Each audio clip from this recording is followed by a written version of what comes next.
안녕하십니까. 예민수의 경제 토크 시작합니다. 미국의 금리 인하 기대감이 전보다는 누그러졌지만 적어도 인상하지 않는다는 분위기로 최근에 분위기가 많이 좋아졌습니다. 매크로 이야기 김한진 이코노미스트 함께 하겠습니다. 박사님 어서 오십시오. 네, 안녕하세요. 그러니까 연초에 보면 올해 금리 6번 내릴 거라 그러니까 그죠? 좀 과한데 우리가 양보해서 3번 그러다가 뭐 2번, 1번 올릴 거야 뭐 이랬는데 최근에 어쨌든 4월 말 5월 초 FOMC에서는 적어도 인상은 없다. 네. 그럼 인상만 없는 건가요? 인하를 하는 건가요? 하면 뭐 주가가 도움이 되는 건가요? 뭐 이제 이제. 근데 월가에서도 뭐 지금 아직까지는 네. 아주 왈가왈부하고 있습니다. 네, 굉장히 의견이 엇갈리고 있고요. 네. 뭐 하우스마다 뭐 한 번에서 여전히 4번, 5번까지. 편차가 크네요. 네, 편차가 네. 굉장히 크고요. 그래서 뭐 최근에 또 고용 지표, 뭐 지난주 말에 이제 그렇죠. 고용 지표가 나오면서 다시 조금 뭐 고용이 식고 있다. Bad news is good news. 네, 임금 상승률이 특히 0.2% 나와가지고 네. 다시 또 뭐 한 3번 이상 인하하는 거 아니야? 뭐 이런 식으로 조금 뭐 기류가 조금 바뀌고는 있는데요. 정리해서 말씀드리면 파월 의장이 얘기했죠. 지금 성장률과 고용 지표가 둔화되면 그 데이터를 보고 인하할 거다라고 얘기를 좀 못 박았고요. 네. 인상은 없다. unlikely지만 비록 그럴 것 같다라고 하지만 어쨌든 금리 인상은 거의 좀 일축했죠. 그래서 일단 금리 인상은 뭐 일단 테이블에서 조금 지울 필요가 있고요. 네. 말도 좀 안 된다고 그러니까요. 생각합니다. 네. 뭐 안 하고 지금 네. 이 뭐 하이어 퍼런 거 높은 네. 수준으로 가느냐 갈 수 있냐 이런 것이 사실 올린다는 얘기는 뭐 어디서 나온지 모르겠어요. 네. 그러니까 뭐 사람들이 하도 놀래가지고 안 올린다니까 좋아하고 있어요 시장이. 너무 과한 것 같습니다. 네. 그러니까 1분기 GDP를 보고 성장률이 1.6%, 그다음에 물가는 굉장히 높게 나오니까 그래서 이제 스태그플레이션 뭐 이렇게 하면서 좀 이렇게 좀 기류가 조금 험악해졌지 않습니까? 네. 그리고 이제 1분기 GDP에 녹아 있는 물가, PCE 물가를 보고 사람들이 이제 조금 인플레이션에 대해서 화들짝 놀랐는데 사실 1분기 GDP에 녹아 있는 PCE는 분기 연율이거든요. 그래서 네. 조금 우리가 다달이 보는 물가 지표보다는 조금 높게 나오는 그런 성향이 있습니다. 그래서 이 1분기 GDP에 녹아 있는 물가를 너무 확대 해석하다 보니까 금리 인상 얘기까지 나온 것 같고요. 그리고 투자자 입장에서는 저는 뭐 일단 금리에 대한 시장의 반응은 올해 몇 번 내리든 간에 상당히 지난번 조정, 그러니까 정확하게 말씀드리면 3월 하순부터 4월 중순까지 4월 중하순까지 나타난 지난달에 뭐 한 5%에서 7%의 네. 지수 조정으로 저는 마무리됐다라고 예. 생각을 하고 있고요. 예. 그리고 금리 인하가 조금 더 지연되고 있는 것은 분명한 팩트다. 하지만 인하가 지연되고 있는 이유가 경기가 좋기 때문에 그래서인 거기 때문에 이 부분은 두 재료, 그러니까 인하를 못하는 것은 악재지만 인하를 못하게 만드는 요인은 호재잖아요. 경기나 기업 실적이 좋다라는 네. 얘기니까. 그래서 이거는 뭐 쌤쌤이다. 그러니까 뭐 그냥 상쇄된다라고 봤을 때 너무 통화 정책에 뭐 매몰돼서 거기서 뭐 물론 이제 당일 주가가 왔다 갔다 할 수는 있습니다. 예. 또 뭐 연준 인사들의 발언에 의해서 뭐 하루 이틀 뭐 이렇게 좀 움직일 수는 있지만 예. 대세는 금리 인하를 앞두고 있는 그런 상태에서 조금 한 번이나 2번 정도로 당초에 한 4번 정도에서 한 번에서 2번 정도로 인하 폭이 줄어드는, 그리고 첫 금리 인하 시기가 빨라야 9월, 좀 늦으면 12월 이 정도로 조금 지연되고 바뀐 것을 주식시장은 이미 조금 반영했다라고 저는 정리하고 싶습니다. 네. 한 차례 내지 2차례 정도 네. 인하 쪽으로 대세가 내모아지고 있고 당초보다는 그러면 이제 상당히 후퇴한 것임에도 불구하고 시장은 그것까지 반영을 얼추했다. 저는 그렇게 보고 있습니다. 보시는군요. 제롬 파월도 다다해요. 작년 말에 뭐 갑자기 왕미두비가 돼갖고 이 뭐지? 죄송한 말로 뭐 무슨 뭐 드링크 드셨나 이랬는데 갑자기 또 올 3월인가요? 또 조금 부담스러운 포즈로 갔다가 그죠? 그 또 어제 이번 또 FMC에서는 또 다시 비둘기로 가고. 네. 연준 위원들은 좀 다양하잖아요. 연준 위원들 색채가 그죠? 네. 근데 어제 존 윌리엄스 뉴욕 연은 총재 네. 발언한 거 보니까 뭐 파월이랑 같이 한 표 붙었던데요. 네, 한 그쪽으로. 네, 대체적으로 말씀하신 것처럼 사실 연준 위원들은 성향, 정치적 상황도 다르고 지금 이제 말할 수 있는 기간이기 때문에 뭐 좀 삐쭉삐쭉하지 않겠어요 앞으로 발언들도. 근데 대체적으로는 네, 맞습니다. 동참 비슷하다. 네. 조금은 좀 결이 아직은 다른데 네. 제가 볼 때는 약간 공화당 정부에서 그러니까 예전에 트럼프 때 임명된 네. 크리스토퍼 월러라든지 이런 분들은 뭐 미니애폴리스 연준의장 있죠. 네. 그런 연준 총재 카시카리인가요? 카시카리, 네. 닐 네. 카시카리 이런 분들은 상당히 조금 매파적이고요. 아무래도 그렇겠죠. 네. 네, 그리고 민주당 정부에서 좀 이렇게 지명된 분들이 조금 비둘기적이고 존 윌리엄스 말씀하셨습니다마는 지난번에는 서둘 게 없다. 그러니까요. 왜 네. 서두냐? 네. 금리 인하를 아직도 뭐 지금 물가가 이렇게 잘 안 떨어지고 있는데 네. 하다가 조금 약간 뭐 다시 또 비둘기로 왔다 갔다 하시고 좀 연준 위원들이 좀 말씀을 조금 많이 안 해주시는 게 저는 시장이 이제는 좀 도움이 될 것 같아요. 누가 그런 얘기 하는데 되게 공감했어요. 아니 물론 연준 위원들이 데이터에 근거해서 정책 결정 내리겠다. 데이터 디펜던트라고 하잖아요. 네. 사실 맞는 얘기잖아요. 그냥 감으로 하는 게 아니라 보고 결정한다는 거예요. 근데 누가 그러더라고요. 아니 보고 결정 안 하면 아무나 못하냐? 사실 정책이라는 게 가이드를 주고 그죠? 미래 방향성을 제시하고 해야 되는 거지. 그렇잖아요. 혹은 또 선제적으로 해야 되는 거지. 재료 다 보고 좋으면 뭐 예를 들면 내리고 나쁘면 올리고 그건 누가 못하냐? 그러니까 올릴 때도 네. 실기했지 않습니까? 그러니까요. 데이터 디펜던트로 한참 실기했지 않습니까? 그러니까 그런 얘기를 누가 또 하는데 네. 상당히 공감이 되더라고요. 네. 맞습니다. 그러면 네 금리가 주식시장에 미치는 영향은 사실 굉장히 크잖아요. 예, 금리. 그러면 올해 한두 차례라고 하면 말씀하신 게 한 뭐 그것도 한 7월에서 9월쯤으로 좀 이연되는데 그럼 사실 선거가 임박한 상황이 그죠? 9월 뭐 11월 12월 한 번 내린다. 그 별로 뭐 그때 호재가 되지도 않겠네요. 호재가 되나요? 그 시장이 좀 두려워하는 것은 예. 한 번 인하죠. 12월. 그러니까 예. 너무 멀리 음. 멀찌감치 한 번이나 12월이면 뭐 앞으로도 좀 한참 남았고 네. 하니까 올해 두 번하고 한 번은 뭐 조금 뉘앙스가 좀 다르지 않겠습니까? 그러다 보면 뭐 좀 앞서 말씀드렸듯이 그거는 사실은 올해 미국 경기 괜찮다. 1분기 GDP 2%, 뭐 예를 들어서 2분기 뭐 역시 뭐 한 2% 언저리. 연간 전체 어쨌든 뭐 작년에 2.5%에서 크게 밀리지 않는다라는 전제를 깔고 우리가 봐야 되는 거죠.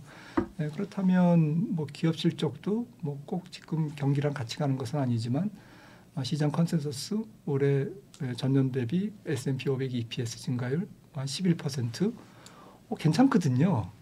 그러면 사실은 뭐 금리 인하를 거듭 말씀드리지만 금리 인하가 두 번이냐 한 번이냐는 뭐 사실 주가 지수에 뭐 프라이싱 되는 어쨌든 조정을 불러일으키는 추가 조정을 불러일으키는 그 악재로서의 위력은 시간이 갈수록 조금 줄어들 것이다라고 생각을 하고 있고요. 네.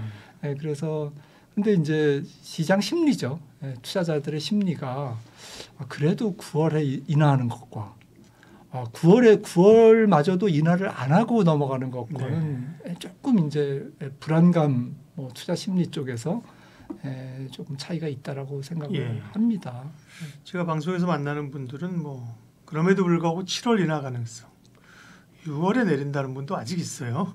근데 금리 관련해서는 여러 할 얘기가 있는데 이번에 금리 인하와 관련된 기대와 사이클을 보면서 사실은 이게 선행적인 인하일 경우에는 시장에 도움이 된다. 그런데 후행적으로 경기가 안 좋아서 나중에 금리를 내리게 되면 그럴 때는 오히려 시장이 금리 인하를 악재로 받아 경기가 안 좋구나. 이런 후행적 인하는 악재로 좀 받아들일 가능성이 있다고 했었거든요. 지금으로 보면 선행적인 인하가 아닌 걸로 가잖아요. 그렇게 되면 연말에 뭐 미국 대선 끝나고, 네, 그러면서 또 경기가 확 나빠지면서 금리를 할 수 없이 내리고 그게 시장에 충격이 주고 이런 그 로직에 대해서는 어떻게 생각하십니까? 저는 좀 가능성이 없다고 생각합니다. 예. 경기에 대해서 좀 낙관하고 있고요.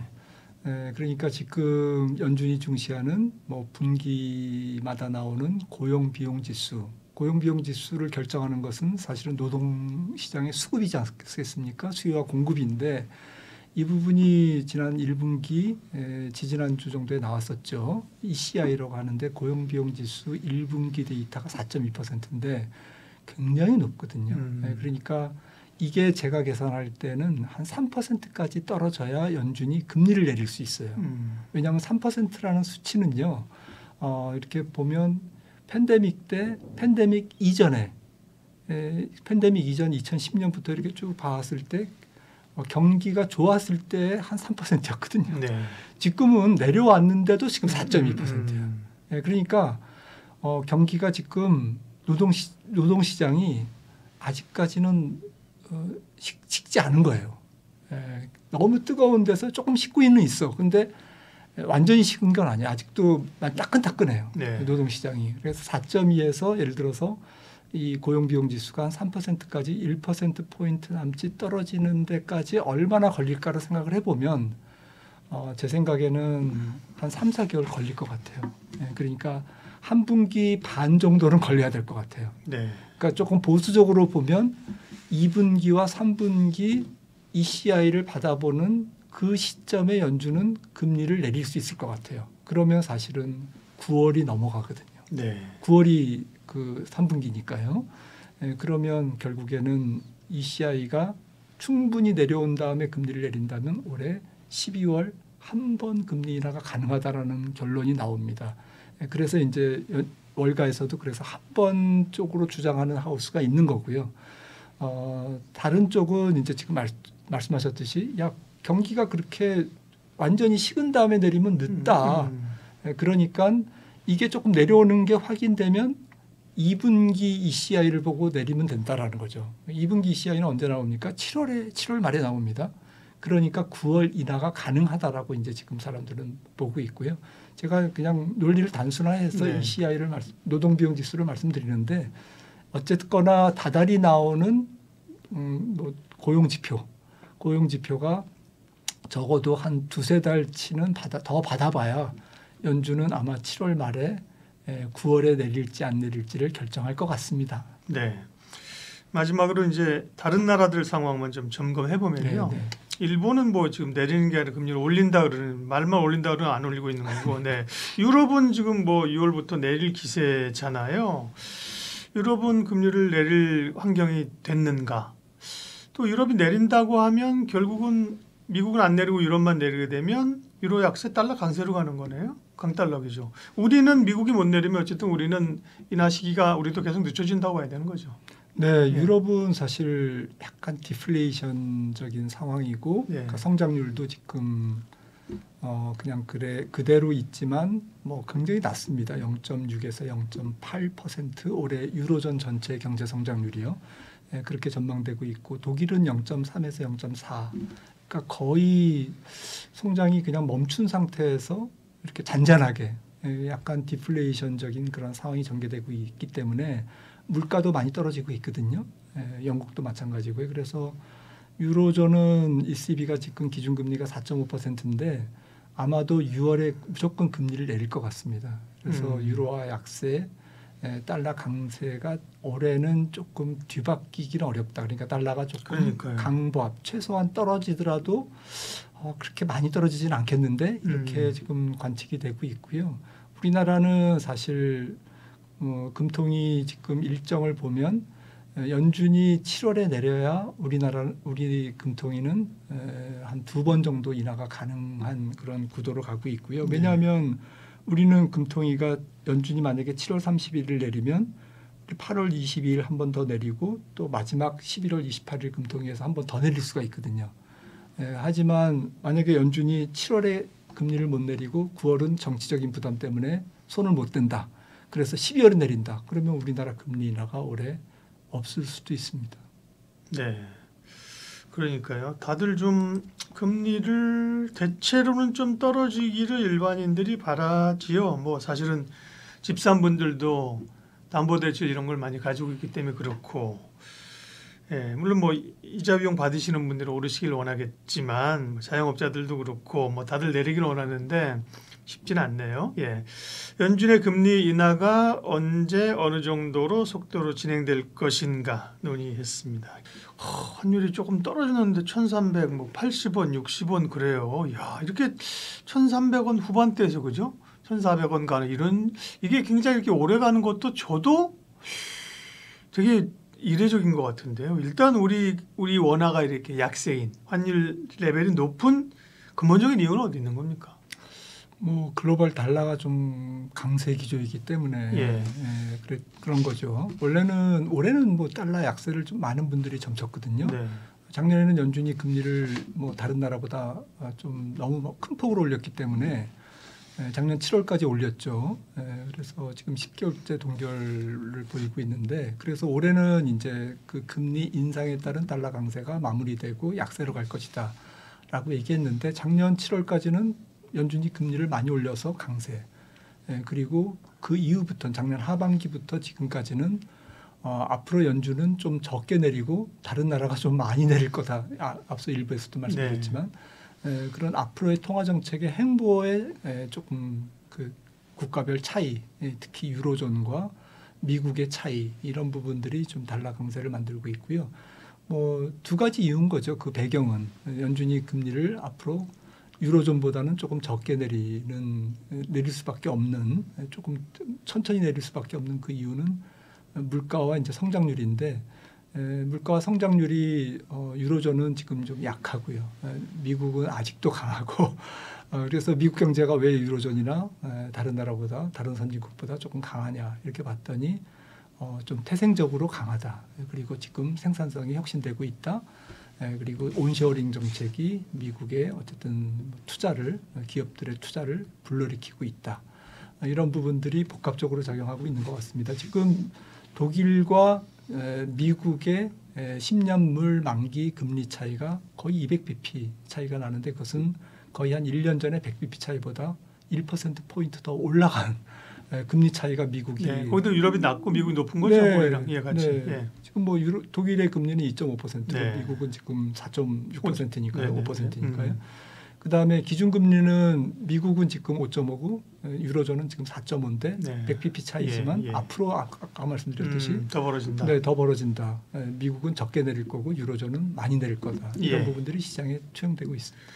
그러면 최근에 원화 약세는 우리만의 요인은 아니고 그렇죠? 네, 맞습니다. 우리가 네. 위기가 있거나 네. 뭐 남북 긴장 이런 건 아니고, 달러에 대해서 대부분의 통화들이 그러면 유로화, 엔화, 원화 다 약세라는 거죠. 맞습니다. 비슷한가요? 그럼 레벨 자체는요? 엔화가 제일 많이 폭락했고요. 엔달러가 지금 많이 올랐지 그렇죠. 않습니까? 근데 그 이유는 이제 그 우리나라 환율이 특히 조금 세계적으로 좀 엔화에 조금 많이 연동돼서 지금 거의 엔화랑 거의 붙어 다니는 것 같아요. 맞아요. 네. 그래서 이런 거는 뭐 붙어 다닐 필요가 없는데 지금 붙어 다니는 이유가 아마도 저도 잘 모르겠습니다만 외국인들 해외 자금들의 입장에서는 동북아 국가들이 이제 좀 국제 교육도 의존도가 높고 그러다 보니까 이제 한 울타리를 보는 것 같아요. 위안화하고 엔화를. 그래서 위안화하고 엔화가 지금 약하기 때문에 원화도 덩달아 조금 약한 성향이 있고요.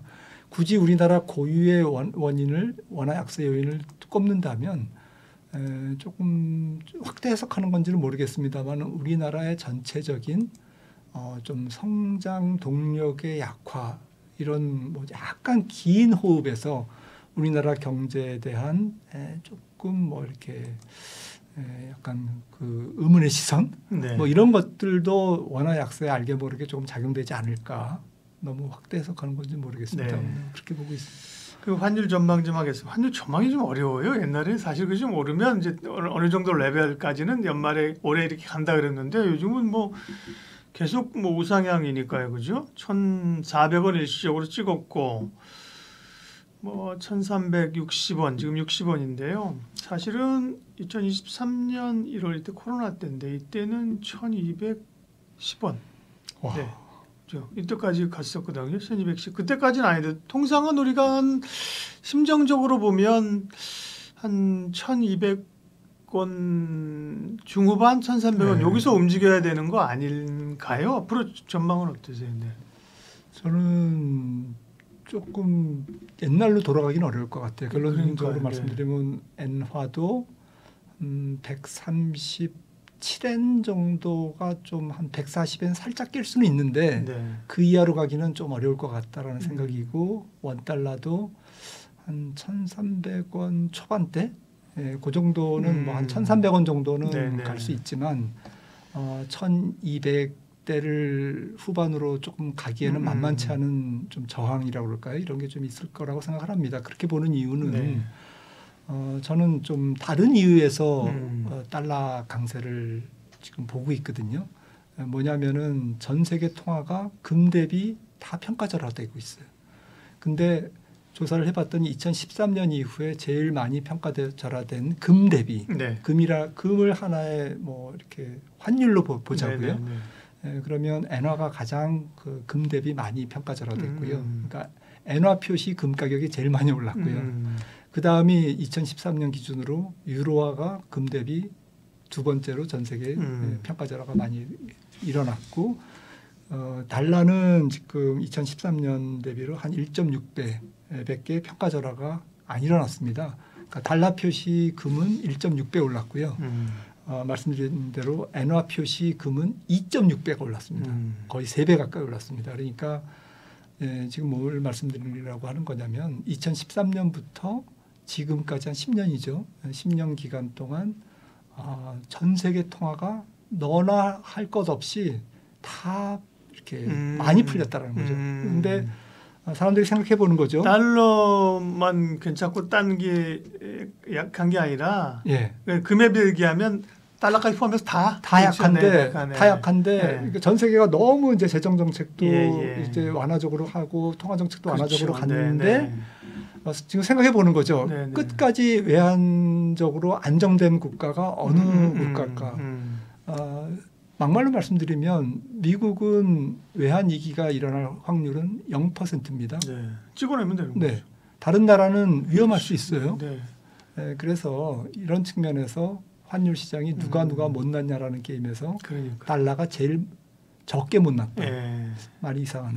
달러가 제일 그래도 괜찮다, 네. 안전하다라는 거죠. 그러니까 달러가 강세 기조를 앞으로도 조금 장기간 유지할 가능성이 높기 때문에 달러 반대쪽에 있는 네. 환율이 약간 뭐 변동은 있겠죠. 약간 살짝 강세로 갔다가 또 이렇게 왔다 갔다 하겠지만 기본적으로 옛날 같이 이렇게 조금 완전히 뒤집어지는 이렇게 추세적으로 달러가 약한 국면은 적어도 한 올해까지는 혹은 뭐 내년까지는 좀 어렵지 않을까 이렇게 생각합니다. 네.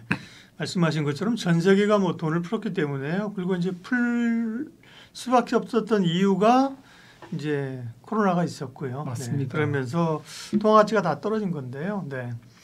달러에 비하면 이제 더 떨어졌는데 달러까지 묶어서 뭐 금에 해보니까 같이 떨어졌다는 얘기 인사이트가 있습니다.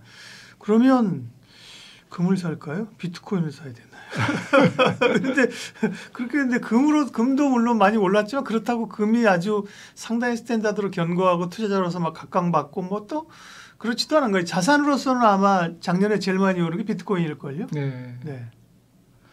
대답을 해주세요. 뭐. 금을 사야 되는지 비트코인을 사야 되는지. 뭐 비트코인은 사실 저는 뭐 밸류에이션이 어렵기 때문에 네. 그냥 뭐 나스닥이랑 같이 간다 이렇게 편하게 생각하고 있고요. 네. 돈이 많이 풀렸으니까 거액 자산가들이 자산 포트폴리오의 뭐 일부분을 대안화폐로서의 비트코인을 좀 선호할 수는 있다. 네. 그래서 장기적으로는 나쁘지 않다라는 정도고요. 금은 앞서 말씀드렸듯이 이미 이제 고삐가 풀린 많은 통화의 증발이 앞으로도 금 가격은 계속 위쪽으로 방향을 올릴 거다라고 생각을 하고 있어서 뭐 한 10년 지나고 나면 금 가격이 지금보다 한 50% 내지는 뭐 그 이상 심지어는 2배 가까이 올라갈 수도 있다고 생각을 하는데 사실 일반인들이 저도 그렇습니다만 투자를 하기 어려운 거는 금은 이자를 안 주지 않습니까? 그래서 많이 못 해요. 문제는. 그리고 조금 이거는 긴 게임이에요.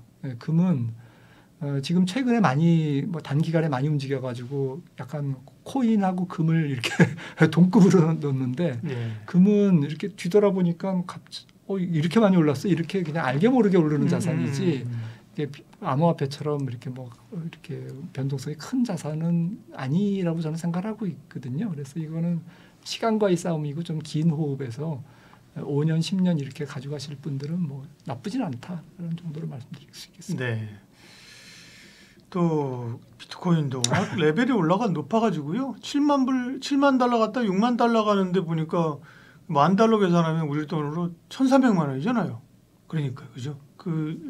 굉장히 가격 자체가 높아져가지고요. 다시 좀 돌아와서 그러면 외환시장 점검했는데 어쨌든 당분간은 달러의 적어도 상대적인 강세, 그 여타 통화 약세고 우리 원화도 이제 약세잖아요. 거기서 얻을 수 있는 시사점이나 투자 아이디어는 어떤 걸까요? 예전처럼 뭐 우리나라 통화만 약할 때는 뭐 수출 관련주들이 일단 뭐 굉장히 도움을 받았는데 환율에 이제 그런 상황은 아닌 것 같고요. 다른 나라 통화도 이제 달러 대비 다 같이 약세이기 때문에 그래서 뭐 약간 등식화해서 원화가 약세니까 뭐 무조건 수출 관련주. 물론 수출 관련주 중에 정말 뭐 수출이 잘 되는 기업도 있죠. 그런 기업들은 물론 이제 찍어서 사야 되겠지만 이렇게 뭐 일괄해서 이렇게 보기는 좀 어렵다라는 거고요. 두 번째는 이제 외국인들이 이제 달러가 약간 강세 내지 강보합 혹은 떨어지더라도 달러가 조금 떨어지는데 주춤거림이 있다, 한계가 있다 이렇게 이제 그런 마인드를 갖고 접근하다 보면 우리나라 시장에 이렇게 좀 이렇게 저인망식으로 접근하기는 어려울 것 같아요. 그러니까 반도체가 좋으면 삼성전자나 SK 하이닉스를 찍어서 살 수는 있지만 그러니까 자금이 물밀듯이 우리나라로 들어오긴 좀 어렵다는 거죠. 환율 여건이 원 달러가 그렇게 아주 강세 기조로 가기는 좀 어렵겠는데 이제 한계가 있겠는데 이렇게 인식하는 글로벌 펀드 자금들이 많다라고 저는 생각을 하고 있기 때문에 외국인들이 수급적인 측면에서 우리나라 수급을 외국인 주도로 그렇게 크게 끌어올릴 수 있는 힘은 상반기보다는 하반기에 그렇게 큰 건 아니다. 앞으로도 좀 길게 봤을 때 그렇게 외국인들의 큰 도움을 받기는 어렵다. 이런 부분들은 조금 부정적인 해석이고요. 그리고 환율 시장이랑 조금 무관한 그러한 기업들이 오히려 조금 주식시장에서 좀 실적도 좋고 주가도 탄력이 있지 않을까라는 생각을 하고 있습니다. 사실 미국도 사실 달러 강세 때문에 미국 입장에서는 해외에 수출하는 기업들이 달러 때문에 조금 고전하는 기업들이 있는데요. 거기에 반해서 AI라든지 뭐 이제 환율 영향을 거의 안 받고 독보적인 지배력을 갖고 이렇게 좀 성장하는 그런 기업들은 주가가 굉장히 가볍게 움직이고 좀 시장에서 이렇게 수급이 좋지 않습니까?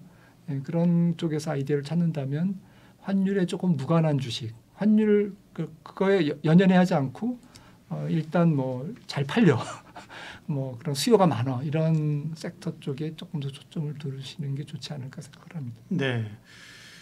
그 얼마 전에 스케줄 보다 보니까 뭐 지금 미국 재무부에서 나오는 환율 보고서 이런 거 옛날에 분기마다 한 번인가 나왔잖아요. 네. 과거에는 오면 이제 여타 통화들이 워낙 약세로 가면서 자국 좋게 그죠. 그래서 뭐 환율 조작국도 지적하고 지정하고 지금은 뭐 그냥 자체적으로 그냥 어떤 힘의 균형에서 약세로 가버리니까 그죠. 좀 조작하기를 바랄 건데 지금 그러니까요. 일본 뭐 개입했지 않습니까? 참 이게 옛날 얘기가 돼버렸습니다. 네.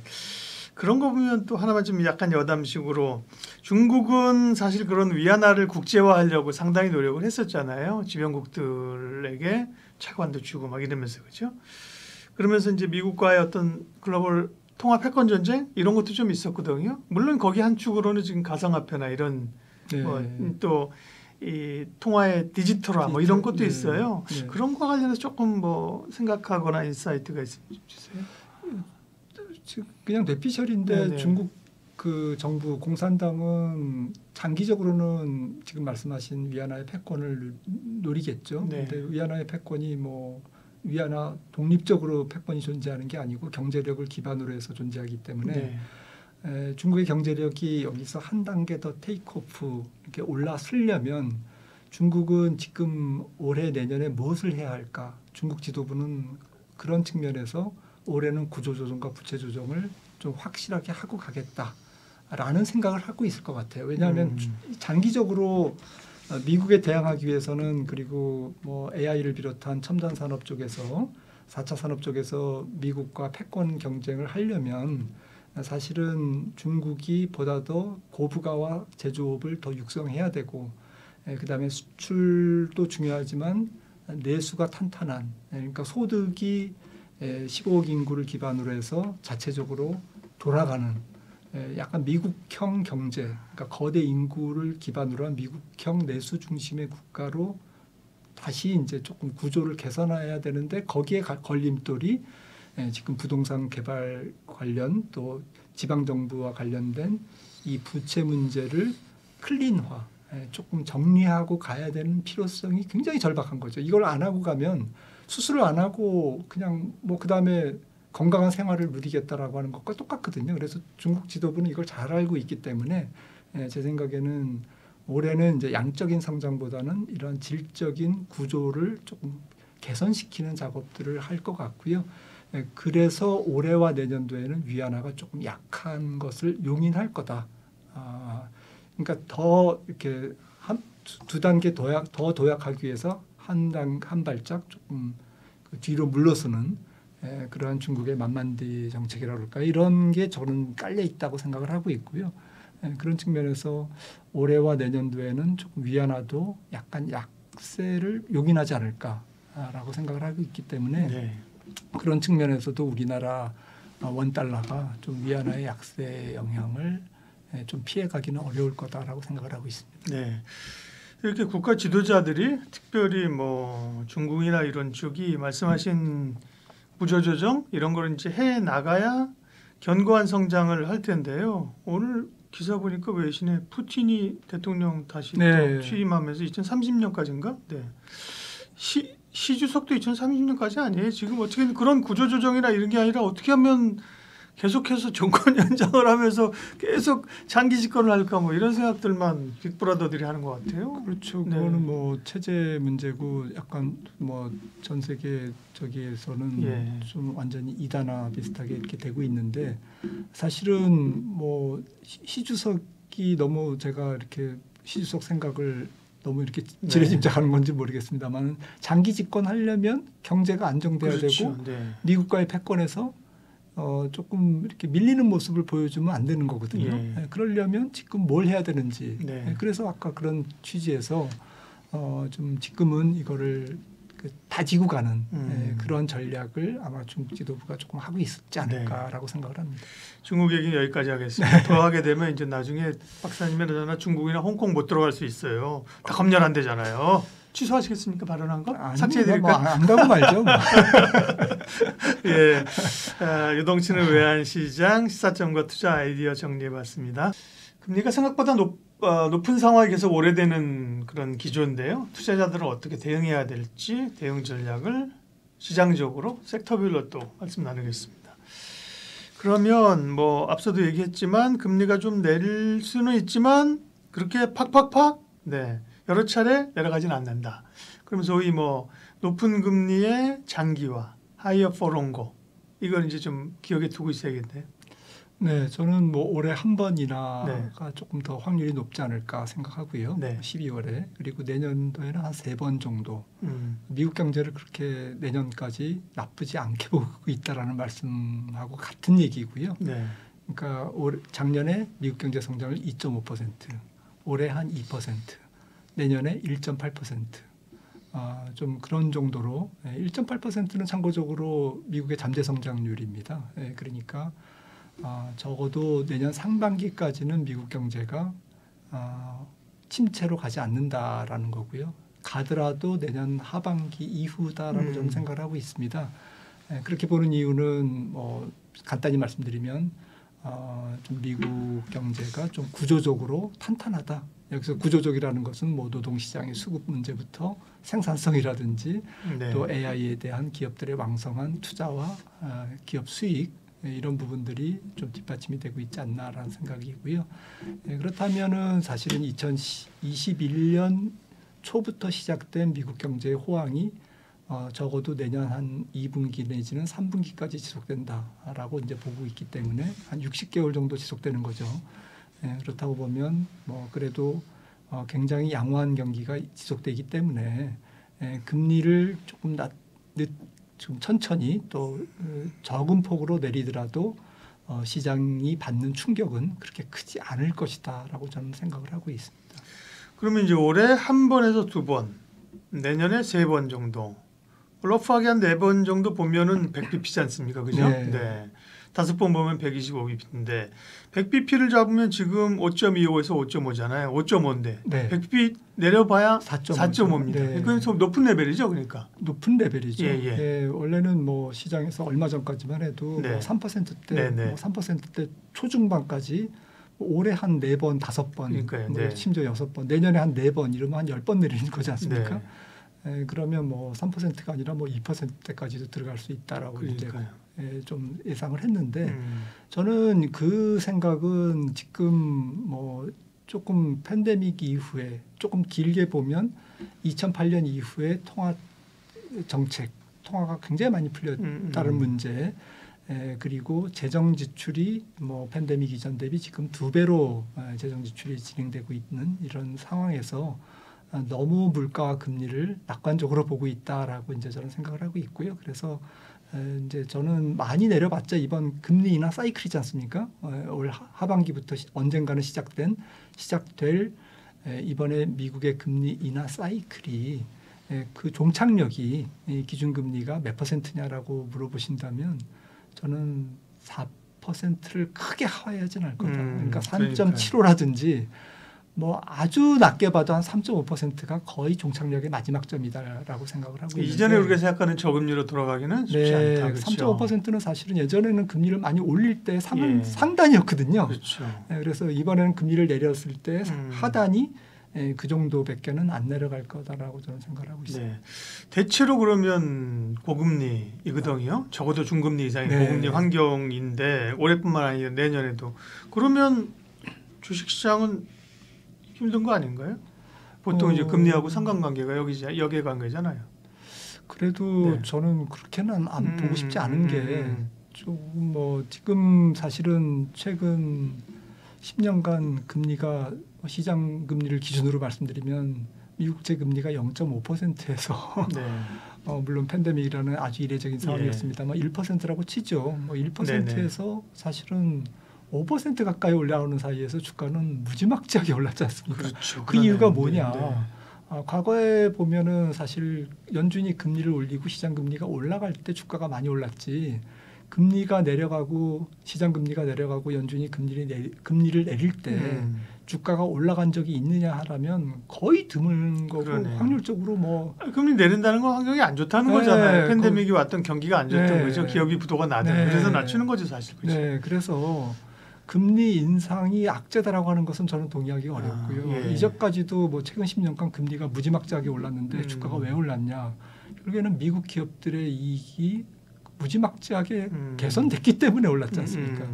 지금 월가에서 보는 올해 미국 S&P 500 기업들의 EPS 증가율은 11%가 컨센서스 아닙니까? 2분기만 해도 1분기 5% 증가해서 YY입니다. 2분기에는 거의 뭐 8%, 9% 지금 보고 있고요. 연간 전체적으로 올해 11%를 보고 있거든요. 만약에 11%의 EPS 증가율이 일어난다면 저는 주가 안 빠지는 거다라고 생각합니다. 단 한 가지 전제 조건이 있습니다. 향후 6개월 이내에 경기가 꼬꾸라지지 않아야 된다는 거죠. 우리는 경기를 미리 예측할 수 없지만 미스터 마켓은 알고 있거든요. 가령 지금이 녹화하는 시점이 5월 초중순인데 올해 12월 말에 미국 경기가 아주 형편없이 지금 사람들이 상상할 수 없을 정도로 험악한 분위기로 꼬꾸라진다라고 하면 주가는 지금이 S&P 500 5,000포인트가 5,100포인트가 지금 상투일 겁니다. 거의 확실합니다. 그런데 주가가 만약에 여기서 다시 올라가고 뭐 5,200, 300 올라간다는 얘기는 향후 6개월 이내에 경기 침체는 없다라는 거고요. 저는 그렇게 보고 있습니다. 그래서 내년 하반기나 돼야 경기 침체가 올뚱말뚱하는 정도로 할 정도로 미국 경기는 상당히 건강하다라는 쪽에 조금 포인트를 두고 있습니다. 네. 그러면 지금 같은 이제 또 앞으로 올 환경에서 사실 그동안은 상당히 우리가 보기 어려웠던 그 저금리 시대가 왔지 않았습니까? 네. 기본적으로는 중국이라는 국가가 전 세계적으로 싼 물건을 공급해줬고요, 그죠? 네. 네. 그리고 이제 또 돈을 풀면서 저금리 환경이 있는데 금리 레벨 자체는 좀 올라갔습니다. 그러면 투자자들은 시장을 보면서 어떤 그런 환경에서 어떤 섹터로 대응을 해야 됩니까? 좀 긴 측면하고 짧은 측면을 네. 둘게 드려야 될 것 같은데 짧은 측면에서는 저는 그 미국 중심으로 일단 봐야 될 것 같아요. 네. 미국 중심으로 보면 지금 M5라고 그러죠. 네. 엔비디아를 비롯한 뭐 메타, 뭐 마이크로소프트 이런 M5 S&P 500 종목에서 지금 5개 종목입니다. 이 5개 종목들의 이익이 애플과 테슬라는 밀려났고, 네, 그 구글과 이제 네네. 메타 플랫폼과 이제 이렇게 해서 5개 종목이 지금 차지하는 S&P 500 전체에서의 차지하는 이익의 비중이 거의 20% 가까이 되거든요. 예. 그러니까 그래서 지금 S&P 500에서 시가총액이 지금 30%이지 않습니까? 이게 만약에 계속 지속된다면 시장은 조금 더 지탱하기 어려울 것 같아요. 무슨 말씀이냐면 순환하지 않으면 시장은 그렇죠. 조기에 꺾일 수밖에 없다. 그렇죠. 부러질 수밖에 없다라는 네. 거죠. 그런 측면에서 확산이 되면서 선순환이 돼야 오래 갈 수 있는 거죠. 네. 그래서 선순환에 저는 초점을 둬야 될 거라고 생각을 합니다. 단기적으로는. 예. 그래서 예를 들어서 2분기, 3분기까지도 조금 다른 업종, 뭐 중소형주라든지 금융주라든지 뭐 내수주라든지 소비재라든지 이런 쪽에 조금 순환매를 예상하면서 전 세계 섹터별 스타일도 미국과 비슷하게 돌아가지 않을까. 그래서 지금은 이제 우리나라에도 반도체가 좀 중심이 돼서 네. 뭐 올라가고 있습니다만은 조금 미국이 조금 이렇게 좀 그 시간을 벌어준다 그럴까요?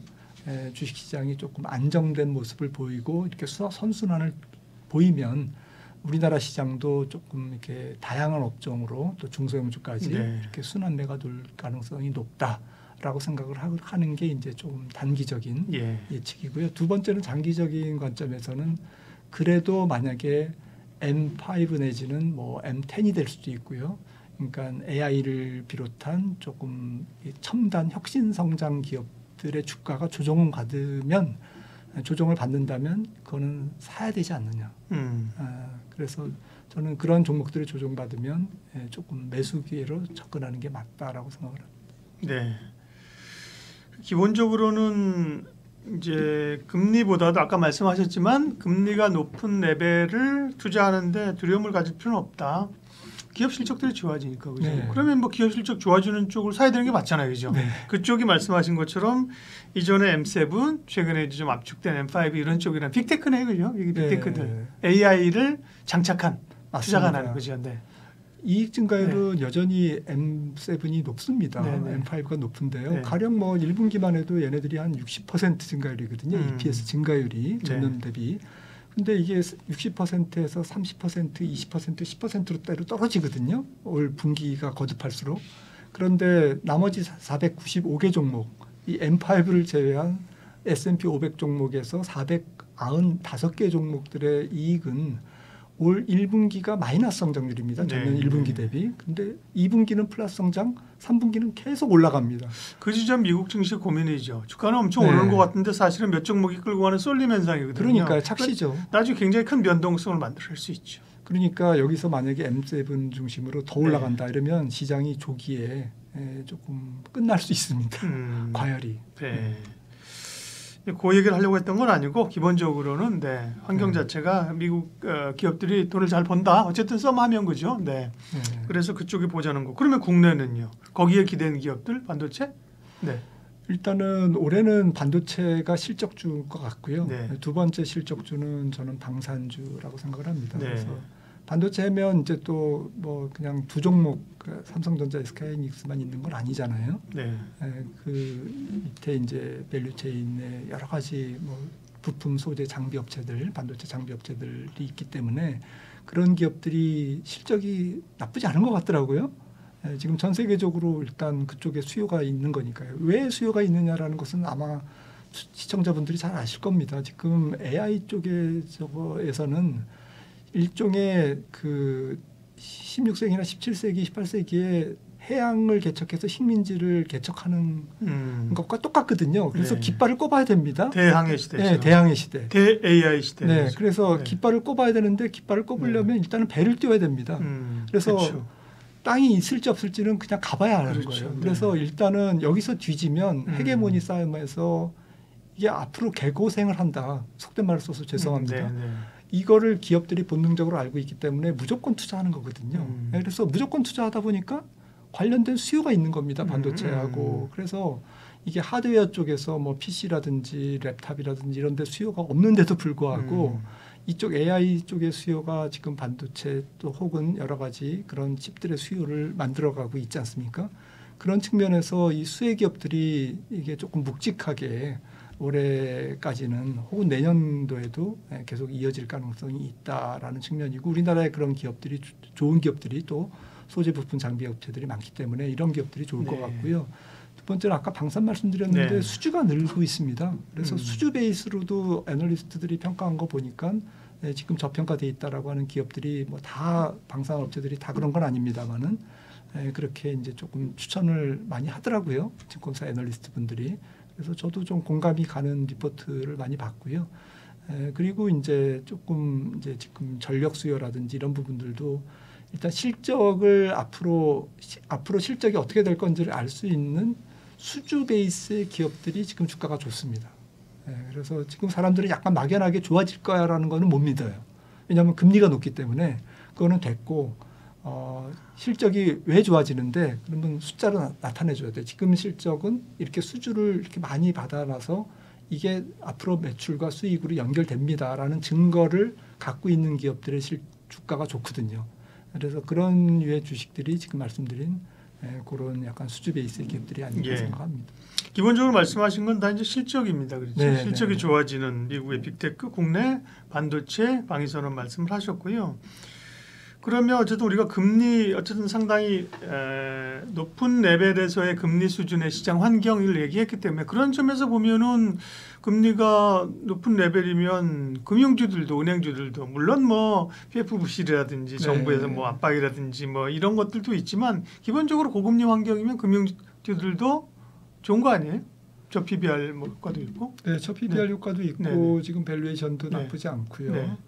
다만 이제 한 약점이 있다면 뭐 국내 내수 경제가 안 좋다라는 거. 기업 부채도 높기 때문에 그렇게 대출 수요가 많지 않고 가계 부분도 그렇게 정책 대출 프로그램 이외에는 이렇게 은행들의 대출 수요가 그렇게 크지 않다라는 게 좀 있는 거죠. 그래서 우리나라 경제 성장률이 약간 반도체 때문에 올해 경제 성장률 2.2%, 2.3%는 약간 착시가 있거든요. 그런 측면에서 약점이 있기 때문에 조금 디스카운트해서 볼 필요는 있지만 그럼에도 불구하고 금융주가 뭐 기본은 할 것 같은데요. 밸류 프로그램도 있고 하기 때문에. 높아진 금리 환경에서의 투자자 대응 전략. 뭐 하시고 싶은 섹터 얘기는 얼추 다 하신 거죠? 네. 또 이제 금리 하면 사실은 뭐 할 얘기가 많긴 하지만 못다한 얘기는 또 다음으로 미루고요. 김한진 박사님 인사드리겠습니다. 고맙습니다. 네, 감사합니다.